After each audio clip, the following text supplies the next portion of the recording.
happier than weeks before, Wayne? Good win? Yeah, it was. It was what we certainly. I don't think we could have gone another. Well, we would have had to, but it wouldn't have been good to go into Penrith next week with 5 losses behind us. So.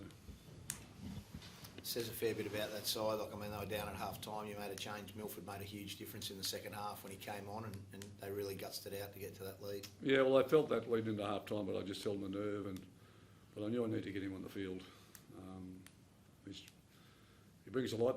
He's got a lot to give us, and we kind of changed that second half, and the boys got on with him and picked up the tries and put us back in the game. He brought a lot of spark, didn't he, Wayne? Like, he set up a try with a run and then with a beautiful kick. So it really did show that he wanted that win. He showed that. Yeah, well, he's been out for 3 weeks, so I mean, they feel that pain when they're out. They let the team down. They feel that, and he wanted to come back and do something good for them. So. Will you get Felice back next week, do you think? Yeah, get him back. We'll have Hammer back next week, so we're getting close. Well, we won't get Tom Carroll, Gilbert back, but we'll get. I don't know about Jeremy. Yeah. I don't know where that's all going, but young Harrison was wonderful today, so he makes it a lot easier when he can play like that, and we can allow Jeremy to get his shoulder totally sorted out. You're still knocking on the door, aren't you, mate? Like, you're only 2 points outside the 8. So yeah, no, we're not fearing where we are. It's just you just got to, after 4 losses, you've got to find a way to win. And they found one today. They just didn't give up. I thought the first 30 minutes was our game, and then they got a pretty freakish try, which was a good play then, but don't get those tries too often against you. And then we started to kick the ball out in the full, and we started to make a few mistakes, and they were up 14-16, and we came back in the second half and we got back in the game. Fairly brave call by the referee, but it was the right call. He said that. It's just consistency. Well, I loved his courage, honestly. Yeah. I mean, I wasn't expecting, that was the last thing I was expecting. And but he was right. He made the right decision, and it's the right rule, and I admire his courage. It means going forward with a guy like that, refereeing, that nothing's going to influence him except the right decisions. Sarko again put his hand up for the field goal. Who's that? Jermaine Sarko. He said, look, he's just a point. Well, he's a great kicker of the ball, and I'd rather him with the ball in his hands than anybody else. So, yeah, he kicks goals, so he's pretty fearless that way. I don't think he thinks too much about it. Just goes through the process.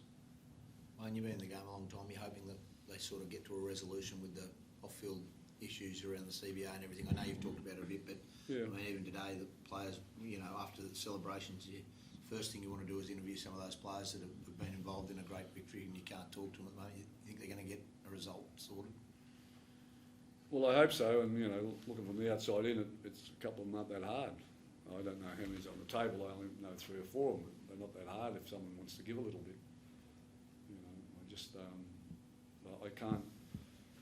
Extra games, possibly with a game doing that. I just can't see why that would be that important to the game. We've got a tremendous competition now, and we've got state of origin and test matches and Indigenous games.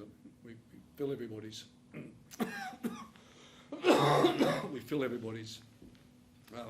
wishes. Hang on, I'm going to cough here again. Just turn it off a second, mate. Need a bit of water. Any water there? Yeah, some. Yeah, give us I've got a bit tense in that change room today, in that block, in the coach's box. Yeah. Thanks. So that's one. That I know that they're prepared to take the 10% pay cut, but they need to know and look at the books, or have someone look at the books, and I think the game needs to take responsibility as well. If that's the case, we all take a pay cut. So I don't think those two are that hard. Letting someone look at your books and the whole game putting their hands up and saying, well, we'll all take 10%. So you think that Clint Newton and the players are in their rights? You think it should be sorted?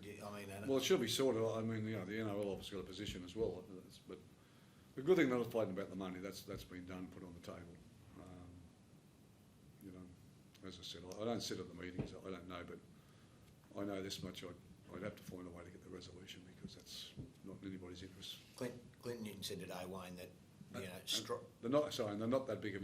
They're not that big of issues to me personally. I just think if we've got to take 10%, because all of us with our own lives at times we don't have the money to pay for something, or you want to buy something you can't, you make a decision and you walk away from it. And I think that's what the game's got to look at doing, and the players, and I mean, to their credit, they've decided they'll take the 10%, but they want a couple of things. There's today Clint Newton said that, he wouldn't rule out anything, and that even said about striking if they couldn't get a resolution. That would be a really sad day, and it put it. Personally, I couldn't back that. I couldn't back that. So there's more than us in this game, and I call the fiends, and they don't deserve that. And the player, when it's all said and done, I mean, the players have been guaranteed their income, and they've got that deal's on the table. That's been done. They've just got to tidy up some other stuff, and I couldn't support them going on the strike.